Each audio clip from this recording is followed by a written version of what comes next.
Perkenalkan, nama saya Senin Kezikin Bau, kelas A3 semester 7 dengan NIM 1814201080. Baiklah, saat ini saya akan menjelaskan mengenai asuhan keperawatan gawat darurat epistaksis. Ini kita masuk dalam pengertiannya.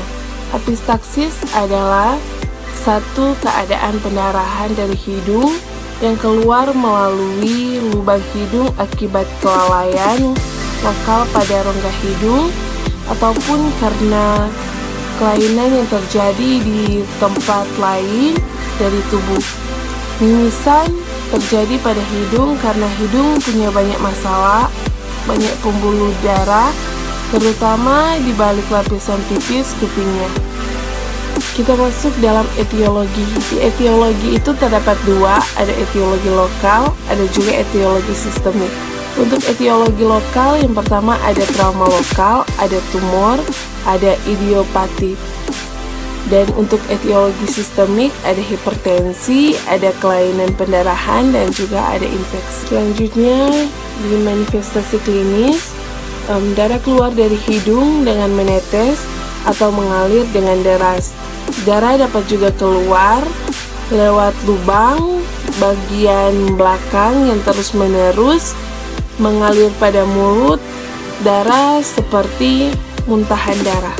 Selanjutnya kita masuk dalam komplikasi. Di komplikasi itu terdapat hipoksia, anemia, aspirasi pneumonia, septal hematom atau bekuan darah pada sekat hidung, ada deformitas atau kelainan bentuk hidung. Selanjutnya kita masuk dalam pemeriksaan penunjang. Di pemeriksaan penunjang itu juga terdapat pemeriksaan laboratorium, terdapat pemeriksaan darah tepi lengkap, pemeriksaan foto hidung, sinus, dan selanjutnya paranasal dan nasofaring.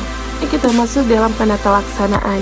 Yang pertama ada terapi simptomatis umum, yaitu tenangkan penderita.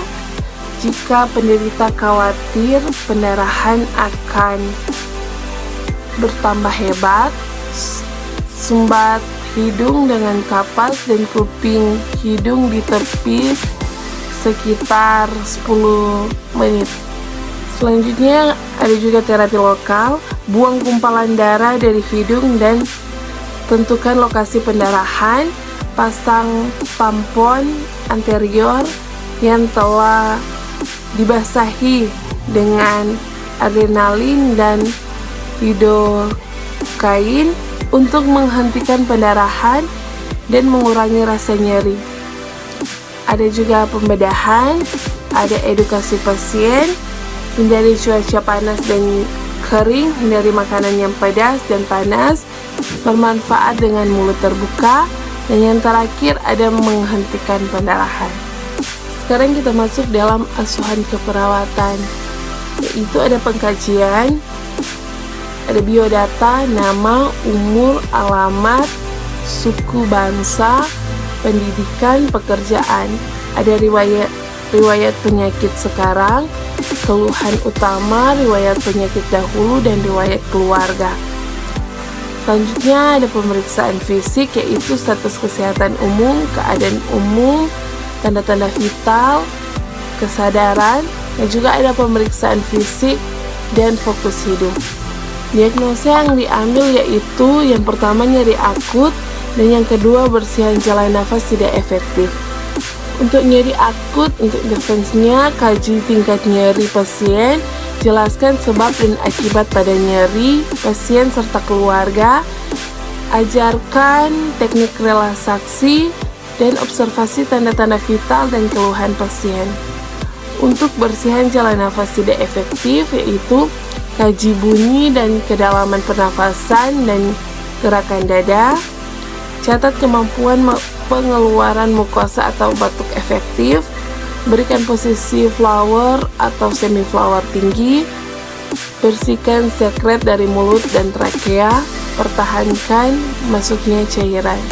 Demikianlah penjelasan saya mengenai asuhan keperawatan epistaksis.